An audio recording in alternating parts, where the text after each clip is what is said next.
Look at this junior crappie, dude. So the crappie bite has picked up here.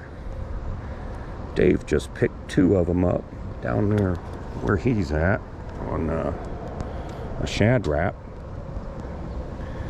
And this little guy took a minnow. Another nice little black crappie. Beautiful fish. They're beautiful.